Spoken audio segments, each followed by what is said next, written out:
The good, the bad, and the odd. They do go on. Welcome to this episode of The Good, the Bad, and the Odd with your hosts, Mark and Sam. Hi, Sam. Hello there.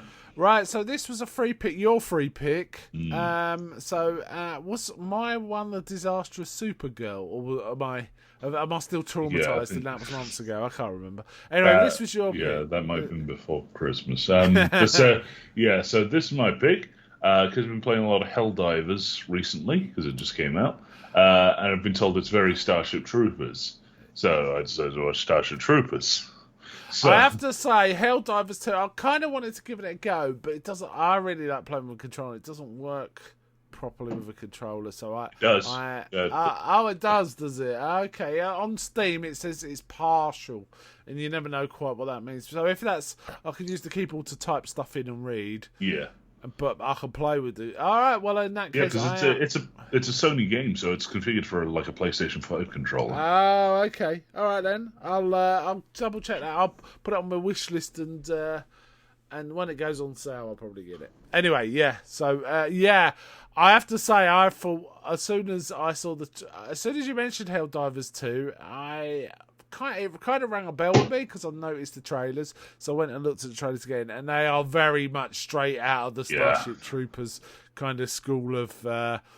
Starship Troopers spiritually quite a lot like RoboCop, so there's these goofy ads all the way through, isn't it? I mean, directed by Paul Verhoeven as well, and in many ways, I feel this is a better sequel to RoboCop than RoboCop 2, actually. Okay. I just feel like this is so close to RoboCop in its The only thing I ever hear about RoboCop 2 is you telling me how bad it is. Okay, all right. So. All right. Well, maybe we need to try it sometime. Maybe.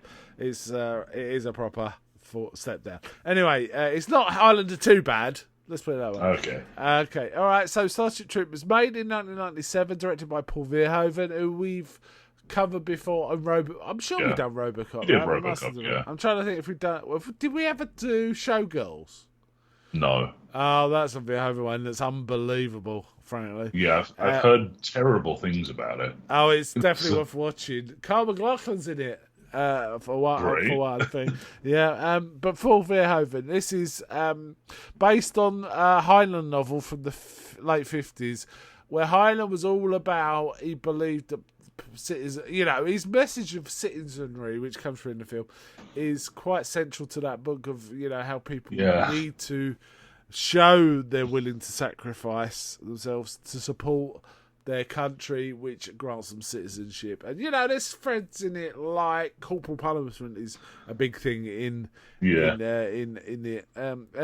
They use some of the same character names, but I'm not sure how similar it is because I haven't read the book. I've read a little from what I've read about like the development of this, Paul Verhoeven basically started to read the book, decided it was crap, and then just made his own.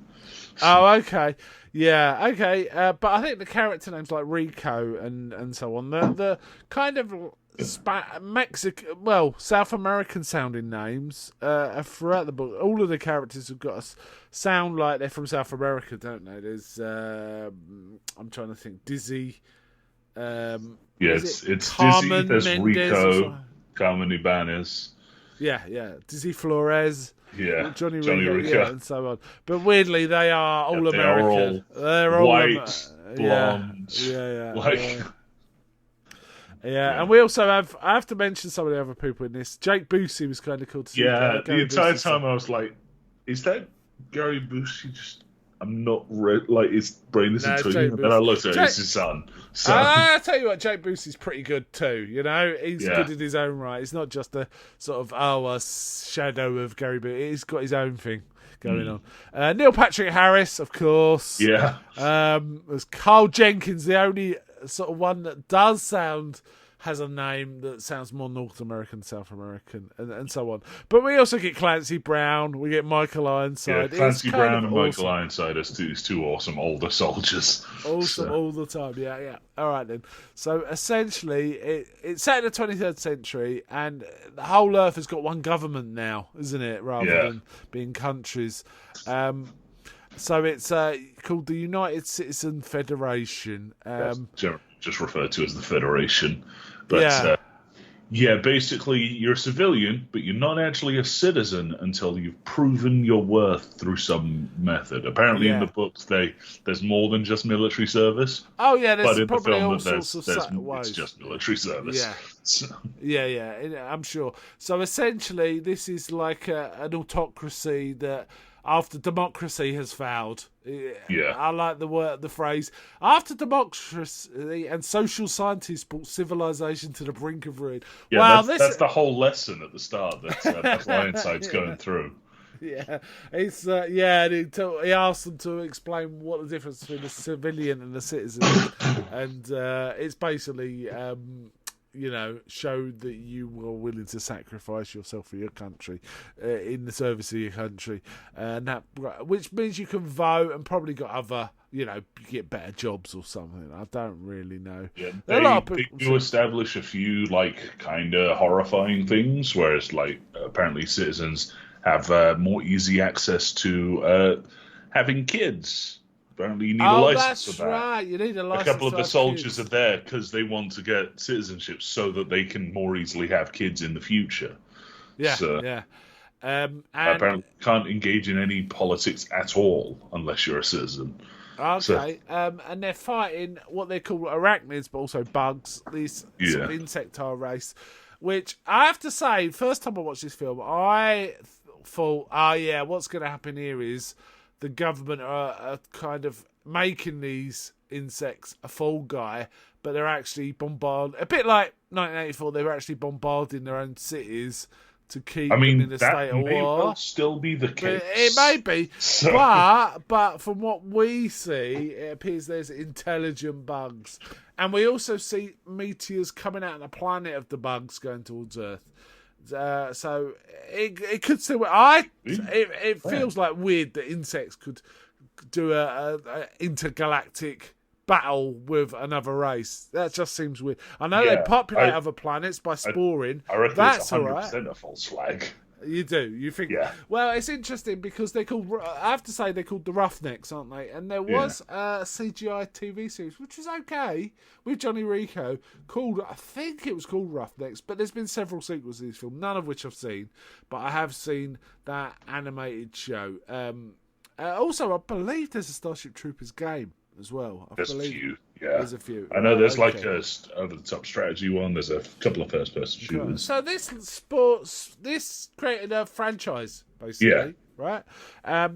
Right. Well, before we get into the specific, scene by scene and stuff, what was your feeling on the film? Did you enjoy it? I really enjoyed it. Yeah. Yeah, I enjoyed it too. I have to say, I think I remember the first time I watched it. Halfway through, I was thinking, this isn't very good. I'm not really digging this. But something happened. It could have been the basic training with Clancy Brown. I'm not quite sure. Maybe a bit later than that. But I then suddenly really got into it, and I really enjoyed the rest of the film. But I've only seen it once before, close to when it came out, and this is my second viewing.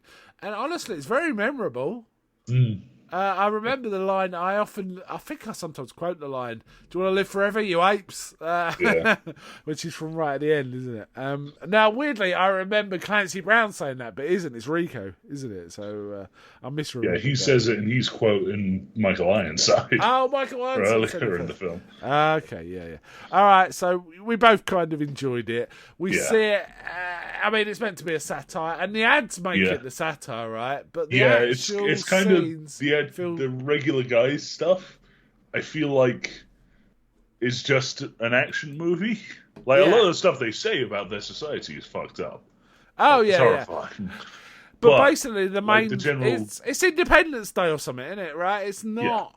Look at us silly fascists. It's kind of hey, go team. It's all that, right? So, but there's some really the ads are really messed up. They make it's the one I actually find myself quoting because I have seen that bit before.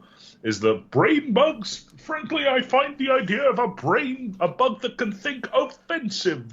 Oh yeah, they're debating. Anyone. Yeah. That's straight out of Fox News or something. Yeah, it's really funny how Verhoeven in RoboCop and this is presaging the hysterical so-called news outlets that America seem to be infected with, and are coming to the UK. And but I don't know if they're thriving, but they are in the UK, and people watch them. So it's a bit like, oh god. But yeah, it could be, you know.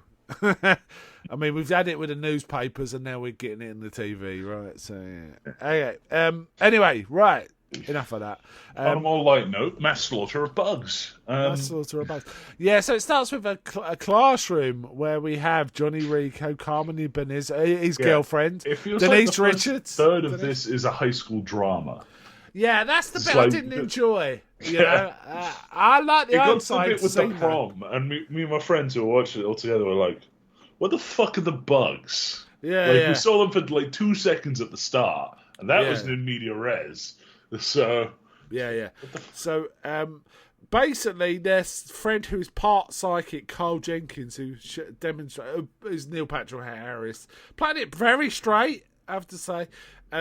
He's partially psychic, and he wants to join up, and he joins up, and he becomes part of military intelligence, strategic planning and stuff like that. They call it something weird like games and planning or something like that. Games seems to be, and that kind of may be encourages part of the fascism gamify war.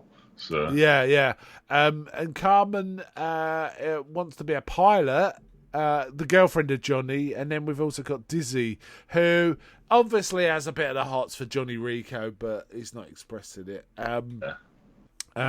So he wants to be a roughneck. He wants to be an infantryman. Carmen wants to be a pilot. Dizzy joins up too, and also transfers to Johnny's platoon, which is meant to be the toughest platoon in the place. And it's got Clancy Brown as the drill sergeant. How awesome is this? Yeah. He's awesome as the drill sergeant. Some of the like things him, he comes out with. Yeah. It's like, does anyone think they can take me?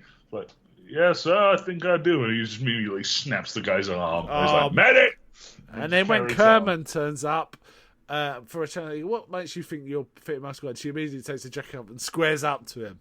And that's a decent fight with Clancy Brown, which is kind of fun. Just want to go back to Michael Ironside, though. His classroom. Michael Ironside's always great. I really like Michael Ironside. He was in another Verhoeven film, which you've probably seen, Total Recall. No, I've not seen Total. Oh, God, we'll have to do Total Recall. The second one's shit. Sorry, the remake shit. The Arnie one is really good. It's really worth seeing. And it's Verhoeven, so it's crazy, and it's got this vibe too. In many ways, they make a perfect trilogy of Verhoeven satire, actually. Where were we? Michael Ironside's always terrific, and he's giving him a lecture. We also see he's only got one arm, don't we? And there was one bit that made me chuckle a bit, where Rico goes and signs up, and the sergeant's like saying, "You're proud of your son," and also he's got a metal hand, isn't he? He's got a robotic hand. He goes, "Yeah, the infantry made me the man I am," and Rico looks down. He's got no legs. Yeah, he's got no legs. He's in a wheelchair. He's got one arm. So it's like, so a Rico's triple like amputee. a slight bit of doubt in his when the bloke says, "It made me the man I am," and all this kind of thing. And then he goes and tells his parents, and it's a bit drama. That's the bit I didn't like. It was all teen drama up to that point. Like I say, me and my friends were like, "What the fuck is going on?" Yeah, it's a bit dull. We were promised bugs and violence. Yeah, the only entertaining bits, apart from Michael Ironside's classroom, I think to that point, is probably the ads. Yeah, Constant stream of ads, which are very Helldivers too, aren't they? Yeah, in many respects, the signing up ads and being a good. There's like a screen in your ship in Helldivers 2 that just plays like advice and various ads. Partially it's tutorializing, partially it's just to get the voice actor they have for your general, who's called General Brash. Okay. And he comes over the thing and is like, "Yeah, on this episode of Brash Tactics, don't get shot. This has been your episode of Brash Tactics." Don't get shot. All right. Okay. So Carmen then sends a Dear John video, which a lot of the team see, and she's dumping him because she wants to be a pilot, and you know. Meanwhile, we also get Jake Busey. I've forgotten his character's name, but he's kind of fun. Ace. He wants to be like leader. Ace, that's it. He wants to be leader, but he's not very good at it. And he's the one that says, "But when we have bombs, what's the point of learning knife fighting?" He says to unwisely to Vim, and he goes, "Put your hand on that thing," and just throws the knife. The enemy cannot push a button if you disable their hands. And he goes, "Medic." Just I feel like we should have had more of like the drill sergeant. Less than a just more like drama. him fucking people up and going medic. Yeah, that would have been awesome. That would have been awesome. And we also see Rico kind of steps up a bit to try and maybe be squad leader, and he leads people through He gets a squad leader position, and then the live fire exercise happens. Yeah, and someone's helmet malfunctions, and he says, "Take it off," trying to help him, and then his head gets blown off. Yeah. And at that point, Rico actually calls medic, but it's a bit late for that, frankly. Yeah, it's the rule of three. You've got the first the arm break, the hand stab, and then the headshots. The headshots, yes. So basically, they're green, aren't they? They're non-veterans. Yeah. They're just going into it. We also see Dizzy. It's got a weird bit with Dean Norris as their the head of the training camp. Who's there? Sorry, what? The guy that played the drill sergeant's commanding officer. Oh, okay, yeah. He's been in quite a lot. So yeah. So we also basically there's a lot. All the fight with Bugs kind of merges into one with me, but I know it evolves as a story. For example, Michael Ironside turns up with a metal hand, and you know, and and I think he's got one instruction. What is it? Yeah. Always fight or. Always fight. If you run, I'll shoot you myself. Yeah, that's basically it. But when they have successful actions, he turns up with the pizza and the beer, and weirdly a violin. Which Jake Busey immediately starts playing. And starts playing quite a good song in the background. Well, it's like this weird techno orchestra. Yeah. One thing we also see is they get reports that an asteroid lands on Buenos Aires, which is where Rico's from, kills his parents as he's about to quit. Right? Yeah, as he's about to quit because of the live fire incident. Yeah, and he feels he can't carry on, so he's going to renege on his season. And Zim, Clancy Brown, the drill sergeant, says, "If any of you want to leave, there's the door. Right? Yeah, you can leave at any time you like. That's part of the drill." Training, isn't it? So they always get an opportunity to leave before they get fully trained. And he re-enlists as soon as he hears about the asteroid hitting Buenos Aires. He's got nothing left. Yeah. Meanwhile, Dizzy's there. It's a bit interesting stuff in here. It progresses the Marine Corps thing from Aliens in somewhat, doesn't it? And they're male and female fighters. And even shower together without really thinking about it. They're not bothered. I like that it didn't even get brought up. They were just all in the shower. That's why they actually had the discussion of why they're becoming soldiers. One wants to be a kid, one wants to have a kid, one wants to be a politician, one wants to Rico just wants citizenship. So and Rico says, "Mind your own business" to one guy, and Dizzy sort of pipes it as she, it's about a girl, and I think it's Ace says, oh no, it's the other guy, the nosy guy. It says, "Is it you?" And she just raises her eyebrow. It's not her, but she raises her eyebrow. The other guy weirdly looks like Robin from the Batman movies. He does a bit. It threw me off. I was is that Chris O'Donnell? Chris O'Donnell, that's it. Yeah, he does a bit. So basically, they get into, is it Razak, the Michael Anson's character? Yeah, Roughnecks. It's the Roughnecks crew. Yeah, basically they do their first deployment, and it's a mass slaughter. Yeah, which is where we see the stuff from the start of the movie. After that, we get the retirement of the Sky Marshal and his replacement and her new plan. Yeah. But then we get the sort of healing process, and then we get he's in a Bacta tank, isn't he? Yeah, basically? he's in a tank getting his legs sewn up. Yeah, floating there 2 days, but he can interact. He's got he's still kind of he's awake, like you can look. Yeah, but he's submerged. He's submerged. He's just kind of waving and they're showing things through the window, aren't they? But they all get redeployed to the Roughnecks. What makes me laugh is while he's in the tank, they go, "Look, you're dead," and he's got an official killed in action thing, but he survived. They got him moved back, but he's got an official. That's pretty cool to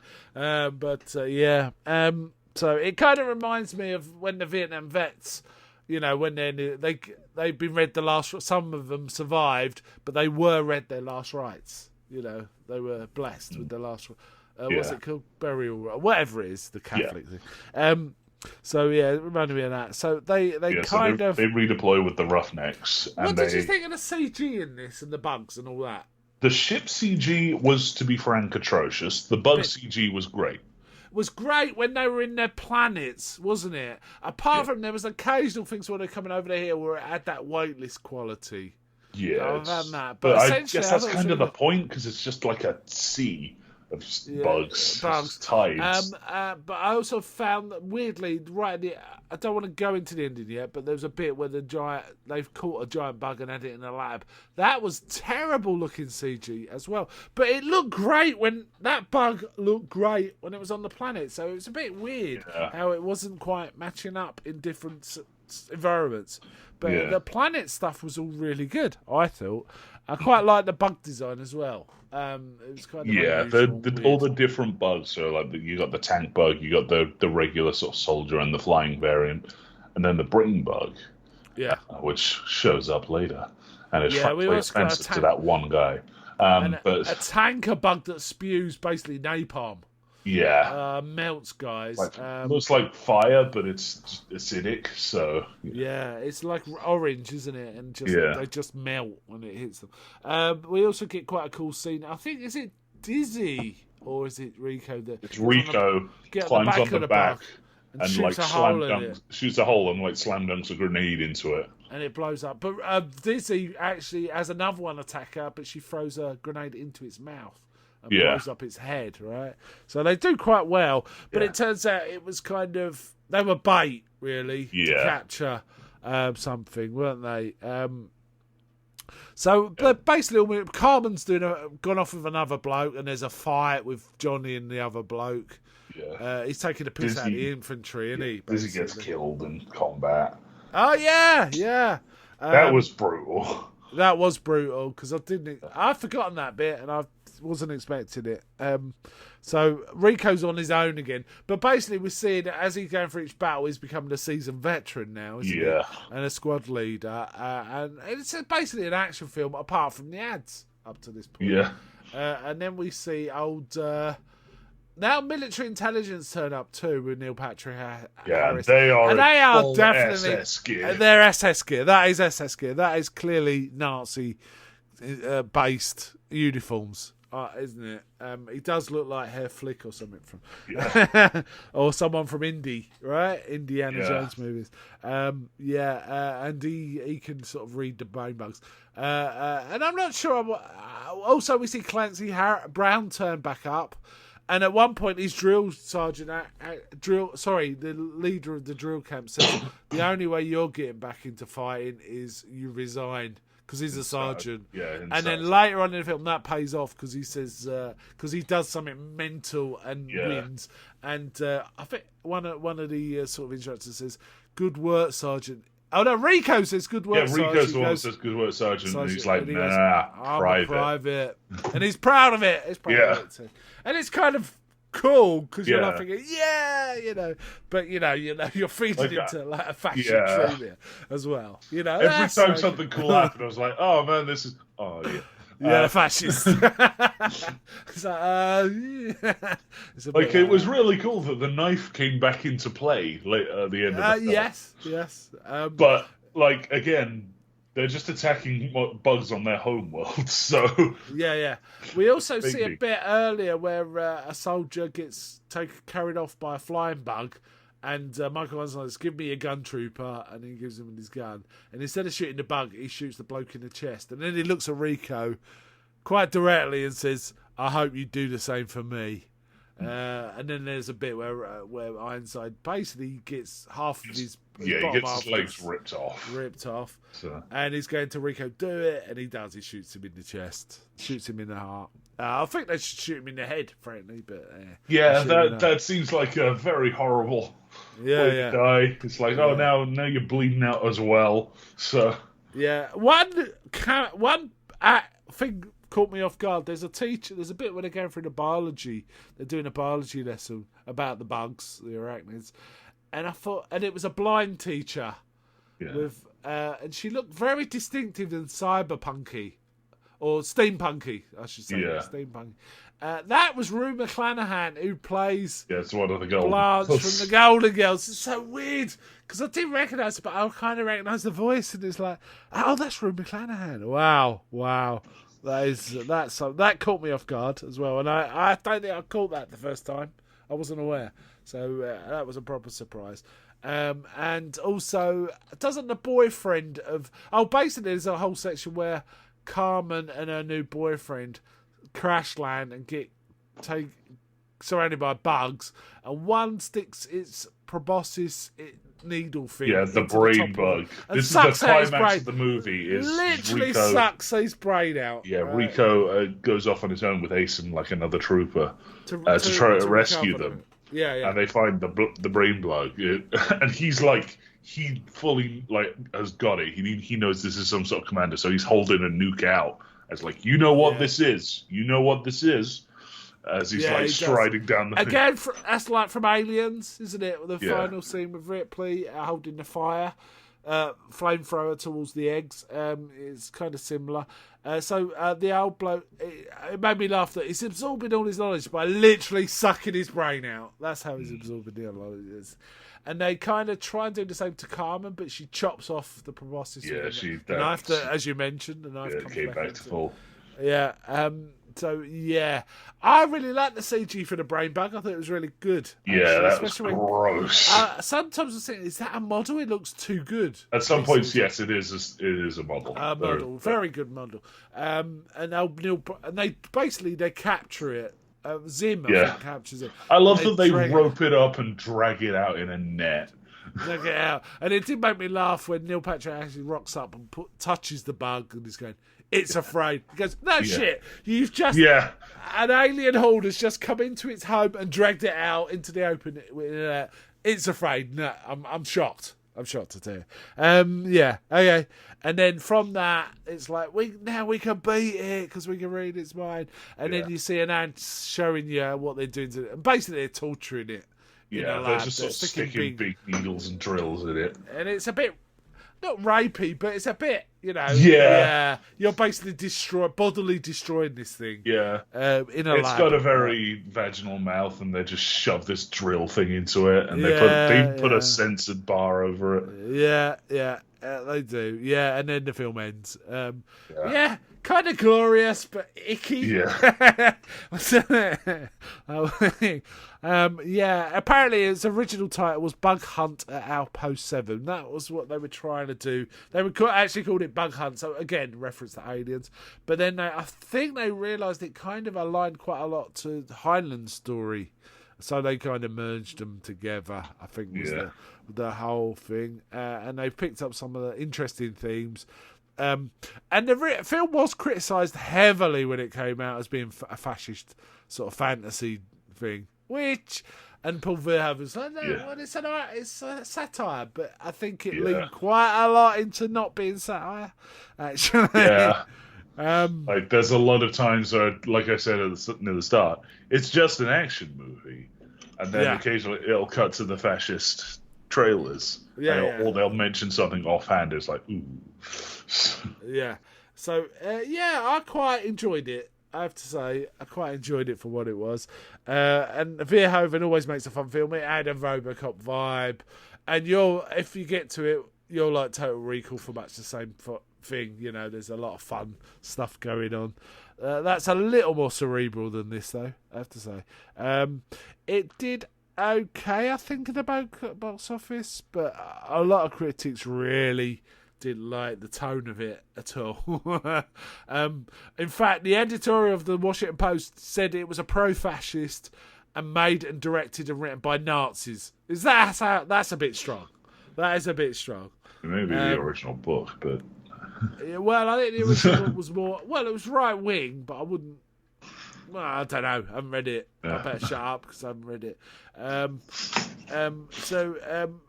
Robert Ebert actually said the Highland book was really written for juveniles, emphasising citizenry and being a good citizen. But that kind of borders on fascism and even Nazism when it goes a bit too strong, doesn't it? That's the thing. But contemporary movies were Independence Day and Twister. Twister's pretty rubbish, but Independence Day's kind of awesome, and it kind of felt a bit like Independence Day to me in some respects. Yeah, I quite enjoyed it nonetheless. I quite liked the writing and the acting. I thought Johnny Rico, I thought was it Casper Van Dien, wasn't it? He was pretty good in this. I like Jay Busey. I'm surprised he didn't get more big roles. Me too. And Dinah Mere. I thought she was really good, actually. Yeah. As Dizzy. Denise Richards was Denise Richards, Yeah. She's all okay. Switched it up. So yeah, I was trying to work out, and I didn't look it up. I was wondering if what was it? Tomorrow, what was the Bond one she was in? The World Is Not Enough. Yeah, that's the one. Yeah, it was about this time, wasn't it? I thought, or maybe it was after this. It was 2 years later. So. I think she was more convincing in this than she was as a nuclear scientist in The World Is Not Enough. That's for sure. Yeah, I quite enjoyed this. I haven't got much more to say about it. Anything else? Not really. Though I do remember this getting talked about a lot on primary school playground. Was it interesting? Yeah, it was super violent. I mean, it's violent. I mean, you know what? There isn't that much human gore in it. There's that hand. There's people getting not much. Melted. What? All right, there was thinking about it, there was the bugs destruction. There's a lot more of that than There's a bit where they just walk into a place, and there's a bit where Michael Ironside just fingers a guy's skull hole. So... Yeah, okay, fair enough. I'll better shut up. One other character that popped up that I thought I know her from something, I couldn't place it, then I looked at her.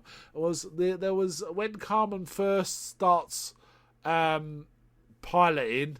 The captain of that ship, she was a very striking looking woman. I tried to figure out where I'd seen her, and I've seen her recently. She played, and this is a very minor character in Twin Peaks, but a kind of memorable one. She's the assistant of the travelling judge in Twin Peaks. Her name in Twin Peaks is Sid. And it's kind of interesting that the judge talks about, Sid helps me out, and then Sid comes in the room and Truman and Cooper are like, that's Sid. And that was the lady that was the captain in this, who I think died, and then we see we've basically seen them all being mature, the more senior military, don't we? Yeah. Rico seems to be in it for life, and in fact, I believe the extended universe, the franchise, Rico's central to loads of it. So it's kind of interesting. He's definitely in the CGI series. That is worth digging out and having a look of. I think you might enjoy it. It's a bit Bad Batch in some respects. I should also mention there was a TV series that strongly reminded. When I saw the film, I thought of this TV series because the TV series came first, called Space Above and Beyond, where it was basically green trainees becoming mature, battle-hardened soldiers through the entire series. It's a one-season thing by some of the creators of X-Files. And it was basically they were fighting an alien race, humanoid this time, called Chigs. Chigs, they were called. And they kind of... But these were methane-breathing humanoids. So they couldn't exist in oxygen, and humans couldn't exist in their home world, in the Chig home world, without sort of protective suits. It kind of reminded me of that. That again was quite a good series. I quite enjoyed it, and the look and feel is very similar to the Roughnecks in this as well. Okay. So yeah, but yeah, it was the Nazi stuff really came through when the military intelligence people turned up. Yeah, Really did. It's really did. a nut. That was clearly a stormtrooper or a Gestapo outfit. More like SS actually, SS outfits. Yeah. Okay. Well, how would you rate this film? I'd rate this either a 8. Yeah, so say 7, an 8. I think it's a high 7, 8, or 8 for me as well. So we kind of enjoyed it. We recognise there's some issues, perhaps, with some of the iconography in this. Yeah. But it was kind of fun. The ads were fun. You could just watch the ads on their own, and they give you a chuckle, frankly. And the ads for Helldivers 2 are really, really similar. Yeah. As well. Yeah. And there's actually looking at. I think there's a very recent game called Starship Troopers. It's come out. like Starship Troopers and Extermination or something like that. Yeah, I had it on my wish list as well as Helldivers, but again, it looked like it wasn't totally compatible with controllers, so I took it off again. But I might put it back on. So 16 some of these players co-op? Wow, okay. Say what? 16-player co-op. Yeah, it's a co-op. Or shooters. Yeah. Okay. I thought Helldivers was similar. Is it not? It's 4 players. So. Oh, 4. 16 is mental, right? Yeah. It's proper mental to play against. I guess the bugs, right? That's what you're thinking. Yeah. Okay, cool. Bugs and robots. I also think this inspired lots of other types of games of a very similar nature, like Earth Defense Force. There's a game called Earth Defense Force, which is a very similar feel to the sort of battling in this. All right, let's wind up there. Good pick. I'm glad you picked this. I was kind of happy to watch again. It's one of those ones that kind of fell off my radar that I meant to get back to. But I do think we probably need to do Total Recall at some point and complete our Verhoeven sci-fi trilogy from the 90s, because they're pretty fun. They're pretty fun. Okay. All right then, let's wind it up there then. So bye from me. Bye.